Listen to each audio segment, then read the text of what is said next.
Hello, everybody.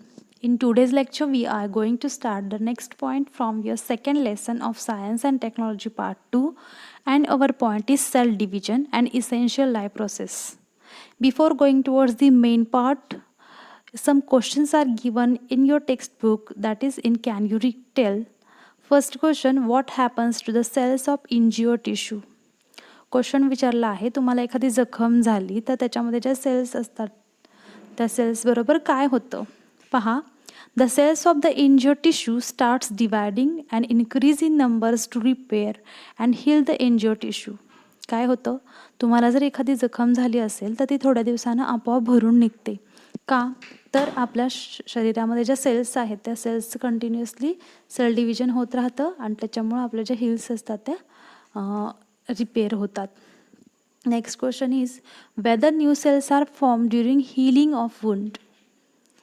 So answer is yes, new cells are formed and that's why only we get repair of heals.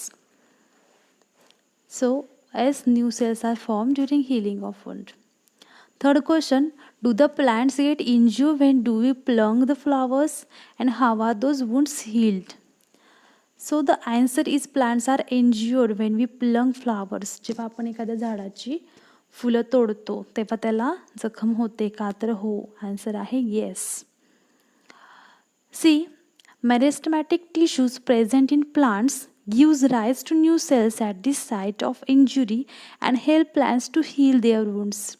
म्हणजे आपल्याला जशी एखादी जखम झाली तर सेल डिव्हिजन होत राहतं आणि त्याच्यामुळे आपली जखम भरून निघते. तसं प्लांट्समध्ये मेरिस्टेमॅटिक टिश्यूज असतात आणि या meristematic tissue new cells form करतात and it helps to heal their wounds. Fourth question, how does the growth of any living organism occur? Does the number of cells in their body increase and if yes, how? So answer of the first question is growth in living organism occurs through cell division. प्रत्येक जो living organism आहे त्याची growth होत असते and the reason behind that is only one, cell division. Second question, does the number of cells in their body increases? Of course yes, the number of cells in their body increases. And third, if yes, how? The number of cells increase by the process of mitosis. So mitosis काय आहे हे आपण या लेसनमध्ये पुढे शिकणार आहोत. Mitosis is nothing but one of the type of cell division. Next question, how the new individuals of a species is form from existing one of same species. New individual कसे फॉर्म होतात तर पहा, new individuals of a species is form from the existing one of the same species by the process of reproduction and it involves cell division. There are two types, mitosis and meiosis. Naveen species form होण्यासाठी reproduction गरजेचं आहे आणि reproduction होण्यासाठी सुद्धा sale division गरजेचं आहे. So there are two types of cell division. First one is a mitosis and second one is a meiosis. Let us see the difference between mitosis and meiosis. So mitosis takes place in somatic cells. Mitosis जे आहे ते somatic सेल्समध्ये घडून येतं, तर meiosis takes place in a reproductive cell. Now somatic cells means what? All cells present in our body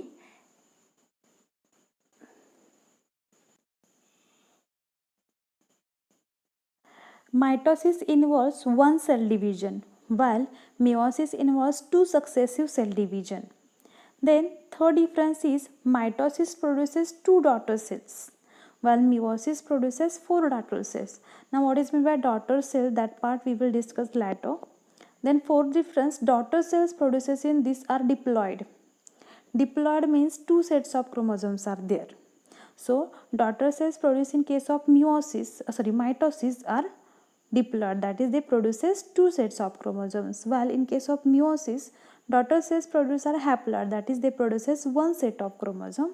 And fifth difference, mitosis occurs in all organisms except viruses, while meiosis occurs only in plants, animals and fungi. So this is the basic difference between mitosis and meiosis. Now before going towards the main cell division, let us See, or let us revise the structural organization of cell. You have learned in 8th standard that structural organization of cell. You know that. Consider this one is a cell.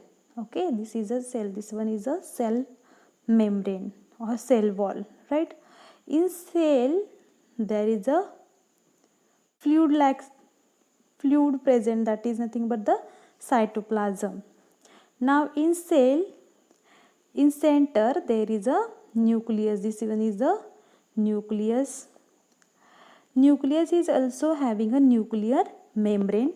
In nucleus there is a nucleolus, and in nucleus there is also DNA. In cytoplasm there is a centriole. Centriole हे सायटोप्लाझममध्ये present असतं. हे जे rectangle perpendicular shape आहे ना, त्याला म्हणतात centriole. Okay, अशा प्रकारे हे स्ट्रक्चरल ऑर्गनायझेशन असतं सेलचं. ठीक आहे, हा बेसिक कन्सेप्ट आहे. सेल असते, तुम्ही शिकला आहात 8th स्टँडर्डमध्ये. सेल, सेल वॉल, त्याच्यामध्ये सायटोप्लाझम असतं, डिफरंट सेल ऑर्गॅनिल्स असतात जे आपण इथं पाहिलेले नाहीत. म्हणजे मायटोकॉन्ड्रिया असेल, व्हॅक्युल्स असेल, इथं जे आपल्याला हवं आहे तेवढंच आपण पाहिले. पहा, सेल वॉल असणारे किंवा सेल मेम्ब्रेन, सायटोप्लाझम, न्यूक्लियस असतो, न्यूक्लियसमध्ये आणि न्यूक्लिओलस असतो. न्यूक्लियसला सुद्धा न्यूक्लिअर मेम्ब्रेन असतं आणि या न्यूक्लियसमध्ये DNA असतात. आणि इथं बाहेर सेंट्रिओल असतं. ठीक आहे, आता आपण जे क्रोमोझोम हा जो शब्द वापरतोय, क्रोमोझोम मी तुम्हाला शिकवलेला आहे. तर क्रोमोझोम कशापासून बनतं? DNA पासून. म्हणजे आपल्या सेलच्या न्यूक्लियसमध्ये DNA असतं. DNA हे क्रोमॅटिन फायबर्सचं बनलेलं असतं, बरोबर आहे, आणि ह्याच्यापासून क्रोमोझोम्स तयार होतात. तर पहा, क्रोमोझोमचं स्ट्रक्चर तुम्ही 9th स्टँडर्डमध्ये शिकला आहात. तर अशा प्रकारे हा क्रोमोझोम असतो. क्रोमोझोमचे वेगवेगळे टाईप पण तुम्ही शिकला आहात. इथं मध्ये जो असतो त्याला म्हणतात सेंट्रोमियर. काय म्हणतात? सेंट्रोमियर. आणि हे जे आहे याला आर्म असं म्हणतात. ठीक आहे, आता पहा, इथे असे सेम टू सेम 2 क्रोमोझोम्स आहेत, त्याला म्हणतात होमोलोगस पेअर ऑफ क्रोमोझोम. आता हे जे होमोलोगस पेअर ऑफ क्रोमोझोम्स आहेत त्याच्यापासून हे जे क्रोमोझोम तयार झालेले आहेत त्याला, हे जे 2 आहेत आर्म्स, याला म्हणतात सिस्टर क्रोमॅटिड्स. काय म्हणतात? किंवा हे जे 2 तयार झालेले आहेत त्याला म्हणतात sister chromatids. Now in one human cell there are 46 chromosomes. हे तुम्ही शिकला आहात मागच्या वर्षी. ह्युमन बिंगच्या प्रत्येक सेलमध्ये 46 क्रोमोझोम्स असतात. 46 chromosome are present in a pair. ते पेअरमध्ये असतात, त्याच्यामुळं टोटल 23 पेअर्स असतात. बरोबर आहे, 46 क्रोमोझोम्स म्हणजे टोटल पेअर किती झाल्या? 23 pair. This is called as a diploid condition. ही जी कंडिशन आहे म्हणजे 23 pairs of chromosome is called as a diploid condition 2n. Okay, before the cell divides the chromosome always duplicates. म्हणजे जेव्हा sale, आता sale division आपण शिकणार आहोत, जेव्हा सेल डिवाइड होते तेव्हा त्यातले जे क्रोमोझोम्स असतात ते डुप्लिकेट होतात. पहा, sister chromatids of parent cell are get separated to form daughter cells. म्हणजे सिस्टर क्रोमॅटिड्स जे असतात पॅरेंट सेलचे ते सेपरेट होतात आणि ते डॉटर सेल फॉर्म करतात. This is nothing but the mitosis. ही मायटोसिसची एक छोटीशी डेफिनेशन किंवा इंट्रोडक्शन तुम्ही समजू शकता की मायटोसिसमध्ये काय होतं, तर आपलं जे क्रोमोझोम असतं त्याचे जे सिस्टर क्रोमॅटिड्स असतात ते सेपरेट होतात आणि डॉटर सेल्स फॉर्म करतात. ही एवढीशीच प्रोसेस आहे, त्याला म्हणतात मायटोसिस. ओके, सी हिअर, ह्याच्यावरून पण आपण कन्सिडर करू शकतो. ही जर पॅरेंट सेल असेल तर या पॅरेंट सेलपासून हे जे सिस्टर क्रोमॅटिड्स असतात ह्या क्रोमोझोमचे ते सेपरेट होतात आणि 2 डॉटर सेल्स फॉर्म होतात. ही जी प्रोसेस आहे त्याला म्हणतात मायटोसिस. सो मायटोसिस हिथं जी डेफिनेशन दिली एवढं सोपी किंवा एवढी सुटसुटीत अशी ही प्रोसेस नाही आहे. ही खूप कॉम्प्लिकेटेड प्रोसेस आहे, ती आपण 1 बाय 1 शिकूया. पहा, तर सेल डिव्हिजनचे जे 2 टाईप आहेत, मिओसिस आणि मायटोसिस, त्याच्यामधला हा मायटोसिस हा जो टाईप आहे तो आता आपण पाहूया. So mitosis includes first 2 steps, karyokinesis and cytokinesis. Now Chiriokinesis is also known as a nuclear division, while cytokinesis is known as a cytoplasmic division. Means in karyokinesis nuclear division is occur, while in case of cytokinesis cytoplasmic division is occur. Karyokinesis includes 4 phases. First one is a prophase, then metaphase, anaphase and telophase. See, 4 phases are included in karyokinesis: prophase, metaphase, anaphase and telophase. Now let us see one by one. See, question may be asked in your examination that with the help of suitable diagrams explain the mitosis in detail. Okay, for that one you have to prepare notes like this. So mitosis आपण पाहणार आहोत. मायटोसिसमधली जी first step आहे ती आहे कॅरिओकायनेसिस. Again कॅरिओकायनेसिस having 4 phases. First phase is a prophase. आता प्रोफेजमध्ये काय होत असतं तर पहा, first one, condensation of chromosomes. They become short and thick, appear with their sister chromatids. Actually हे जे इथं पहा मी डायग्राम दाखवली, सपोज हे एक आहे सेल आहे, याच्यामध्ये न्यूक्लियस आहे. तर न्यूक्लियसमध्ये सुरुवातीला काय असतात, क्रोमॅटिन फायबर्स असतात. हे जे क्रोमॅटिन फायबर्स असतात ते कंडेन्स व्हायला सुरुवात होते आणि त्याच्यामधून ते जे क्रोमॅटिन्स कंडेन्स होतात आणि ते शॉर्ट आणि थिक बनतात आणि ते त्यांच्या सिस्टर क्रोमॅटिड्स बरोबर ॲपियर होतात. Okay. Second step, centrioles duplicate and each centrioles moves to opposite poles of the cells. हे मगाशी जे तुम्हाला मी स्ट्रक्चरल ऑर्गनायझेशन ऑफ सेल सांगितलं होतं त्याच्यामध्ये मी तुम्हाला सांगितलं होतं की सायटोप्लाझममध्ये कोण असतं, सेंट्रिओल असतं. तर हे जे सेंट्रिओल आहे ते डुप्लिकेट होतं. डुप्लिकेट म्हणजे माहिती ना डुप्लिकेट कॉपी कशी असते, तसं हे सेंट्रिओल आहे ते डुप्लिकेट होतं आणि ते त्याच्या 2 पोल्सकडे मूव्ह व्हायला सुरुवात होते. This is the second step. And third step, nuclear membrane and nucleolus starts to disappear. काय होतं, न्यूक्लिअर मेम्ब्रेन म्हणजे न्यूक्लियसच्या भोवती जे मेम्ब्रेन असतात ते, हे न्यूक्लिअर मेम्ब्रेन. ठीक आहे. तर हे न्यूक्लिअर मेम्ब्रेन डिसॲपियर व्हायला सुरुवात होते, ॲज वेल ॲज न्यूक्लिओलस. न्यूक्लियसमध्ये जे न्यूक्लिओलस असतं ते सुद्धा डिसॲपियर व्हायला स्टार्ट होते. हे ज्या 3 स्टेप आहेत त्या प्रोफेजमध्ये होतात. पहा, प्रोफेजमध्ये पहिली स्टेप काय होते, condensation of chromosomes. Second one, centrioles duplicate and it moves towards the opposite poles of the cell. And third one, nuclear membrane and nucleolus starts to disappear. Okay, अशा प्रकारे तुम्ही हे दाखवू शकता. हे सेंट्रिओल डुप्लिकेट होते, ते 2 पोल्सकडे जात आहे. Nucleolus start disappearing, nuclear membrane is also start disappearing. Now second phase is a metaphase. मेटाफेजमध्ये काय होतं, first step, nuclear membrane and nucleolus are completely डिसॅपियर.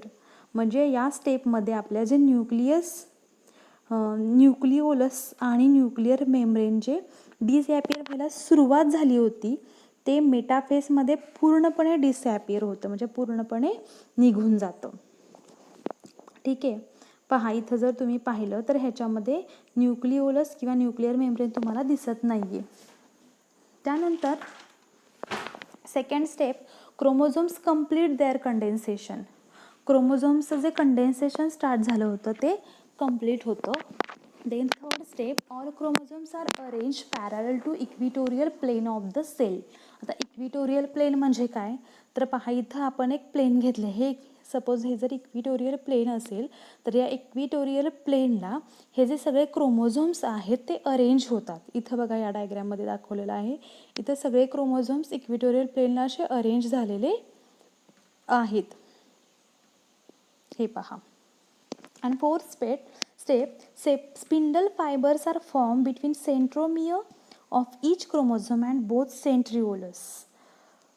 Centriole म्हणजे हे जे डुप्लिकेट होऊन पोल्सपर्यंत अपशी येऊन थांबलं होतं ते सेंट्रिओल, आणि या क्रोमोझोमच्या हे जे स्ट्रक्चर असतं पहा, क्रोमोझोमचं असं जे स्ट्रक्चर असतं, या क्रोमोझोमच्या स्ट्रक्चरमध्ये हे मध्ये जे असतं त्याला काय म्हणतो आपण, centromere.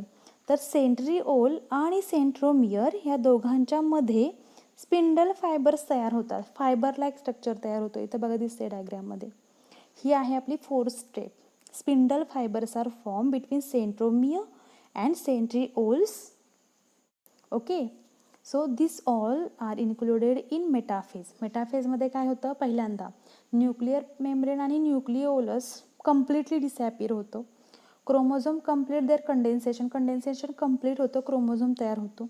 All chromosomes are arrange parallel to equatorial plane, म्हणजे एका पॅरलल प्लेनमध्ये सगळे क्रोमोझोम्स येऊन थांबतात आणि क्रोमोझोमच्या सेंट्रोमियर आणि सेंट्रिओल या दोघांमधून स्पिंडल फायबर तयार होतात, फायबर लाईक स्ट्रक्चर तयार होतं. त्यानंतर नेक्स्ट जी फेज आहे ती आहे ॲनाफेज. ॲनाफेजमध्ये काय होतं, centromere split and thereby sister chromatids of each chromosome separate. Centromere split म्हणजे ह्या क्रोमोझोमचं असं जे स्ट्रक्चर असतं त्याच्यामध्ये हे जे सेंट्रोमियर आहे ते स्प्लिट होतं, त्याचे 2 भाग होतात आणि त्याच्यापासून काय तयार होतं, sister chromatids are separated. Each chromosome separate, बरोबर आहे. Sister chromatids of each chromosomes are separated. इथं पहा, इथं क्रोमोझोमचे सिस्टर क्रोमॅटिड्स सेपरेट झालेले आहेत. Then next one, they are pull apart in opposite direction with the help of spindle fibre. मग हे जे सिस्टर क्रोमॅटिड्स एकमेकांपासून सेपरेट झालेले आहेत ते या पोलकडं खेचले जातात. कशाच्या मदतीनं, तर स्पिंडल फायबरच्या मदतीनं ते पोल्सकडे खेचले जातात. Then third one, separated sister chromatids are called as a daughter chromosomes.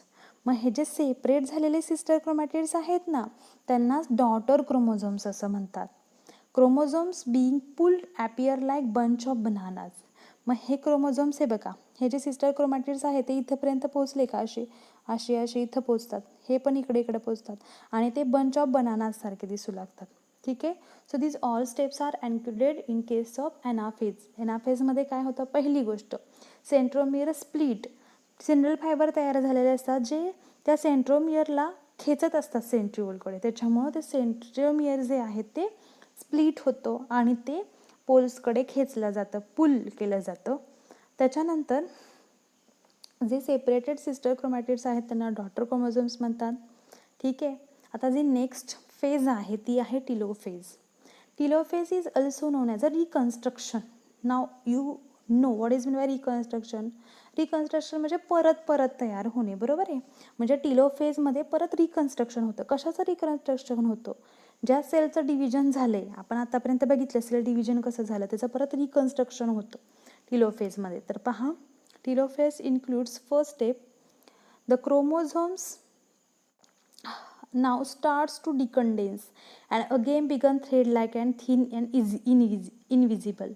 काय होतं, परत जे क्रोमोझोम्स आहेत ते डिकंडेन्स व्हायला सुरुवात झाली. कंडेन्स झाले होते ते परत डिकंडेन्स होणार आणि ते थ्रेड लाईक बनणार. Next, nuclear membrane is form around each set of chromosomes reach at poles.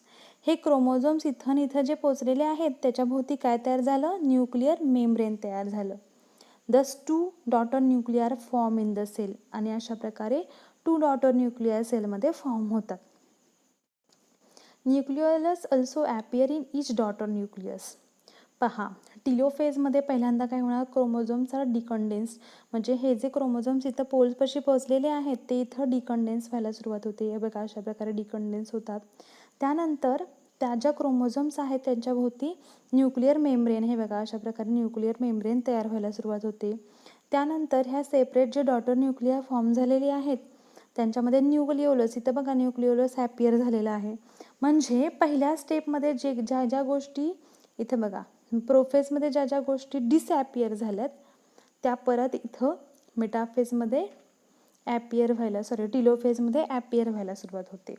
And fourth one, spindle fibres completely disappear. जे स्पिंडल फायबर तयार झाले होते ते इथं पूर्णपणे गायब होतात, निघून जातात. अशा प्रकारे टिलोफेज इथंपर्यंत कंप्लीट होतं. म्हणजे टिलोफेजमध्ये काय झालं आहे, आपल्याला 2 सेपरेट डॉटर सेल्स आपल्याला मिळालेले आहेत. मग टिलोफेज कंप्लीट झाल्यावर जी नेक्स्ट स्टेज आहे आपल्या मायटोसिसची ती सुरू होते. This is nothing but the cytokinesis. सायटोकायनेसिसमध्ये काय होतं, तर first the cytoplasm divides and 2 daughter cells are form. जे आपल्या सेल्समध्ये जे सायटोप्लाझम असणार आहे, बघा इथे सायटोप्लाझम असणार आहे, हे जे सायटोप्लाझम आहे ते डिवाइड व्हायला सुरुवात होते. Then in this process a notch is form at the equatorial plane of the cell. आता ह्या सेलचे जे इक्विटोरियल प्लेन आहे हे इथे बघा असं हे आतमध्ये गेले, याला म्हणतात नॉच. तर या सायटोकायनेसिसमध्ये इक्विटोरियल प्लेन भोवती इथं नॉच तयार होतो. And third it depends gradually and thereby 2 new cells are form. हा जो नॉच फॉर्म झालेला आहे तो डिपेंड्स होतो, आतमध्ये जातो आणि शेवटी तो तुटून जातो आणि 2 न्यू सेल्स फॉर्म होतात. अशा प्रकारे सेल डिव्हिजन कंप्लीट होतं. म्हणजे सेल डिव्हिजन म्हणजे काय, तर एका सेलपासून 2 सेल तयार झाल्या, this is nothing but the cell division. Okay, now in plant cell a cell plate is form at the middle of the cell. म्हणजे इथं काय झालं होतं, नॉच फॉर्म झाला होता. या नॉचच्या ऐवजी ज्या प्लांट सेल असतात त्या प्लांट सेलमध्ये इथं मिडलमध्ये सेल प्लेट, अशी सेल प्लेट फॉर्म होते बघा. सेल प्लेट फॉर्म होते आणि मग ती डिवाइड होते, ती ग्रो होते आणि मग सेल डिव्हिजन होतं in case of plant cell. Okay, अशा प्रकारे आपण सेल डिव्हिजनमधला जो पहिला पॉईंट आहे मायटॉसिस हा आजच्या लेक्चरमध्ये कंप्लीट केला आहे. ओके, चला फास्टली रिव्हिजन करूया. आपण सेल डिव्हिजन हा टॉपिक सुरू केला होता. सेल डिव्हिजनच्या 2 टाईप्स आहेत, मिओसिस आणि मायटॉसिस. त्यातला मायटॉसिस पाहताना mitosis is again having 2 stages, karyokinesis and cytokinesis. Karyokinesis again contain 4 phases, prophase, metaphase, anaphase and telophase. One by one. First prophase.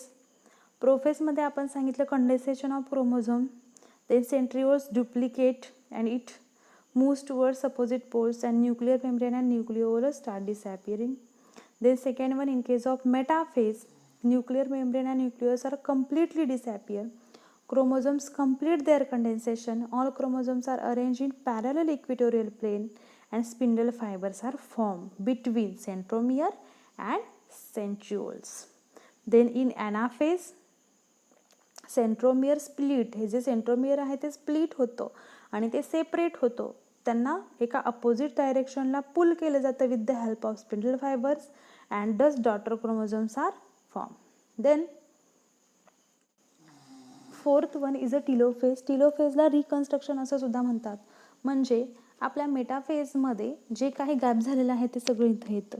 Nuclear membrane तयार होतं, न्यूक्लिओलस परत ॲपियर होतो, ठीक आहे, आणि डॉटर न्यूक्लिअर तयार होतात. स्पिंडल फायबर जे नवीन तयार झालेले असतात ते डिसॲपियर होतात. आणि त्यानंतर सेकंड स्टेप आहे सायटोकायनेसिस. सायटोकायनेसिसमध्ये सोपं आहे, फक्त जे सायटोप्लाझम असतं ते डिवाइड होतं, म्हणून याला सायटोप्लाझमिक सेल डिव्हिजन असं सुद्धा म्हणतात. सायटोप्लाझम डिवाइड होतं आणि नॉच तयार होतो इक्विटोरियल प्लेनला आणि तो डिपेंड्स होऊन new cells are form. And in case of plant cells notch ऐवजी तिथं सेल प्लेट तयार होते. Okay, so this is very important point of our biology, that is cell division. खूप इम्पॉर्टंट आणि खूप इंटरेस्टिंग टॉपिक आहे. या नोट्स लिहा आणि परत एकदा व्हिडिओ ऐका म्हणजे तुम्हाला समजेल. थँक्यू.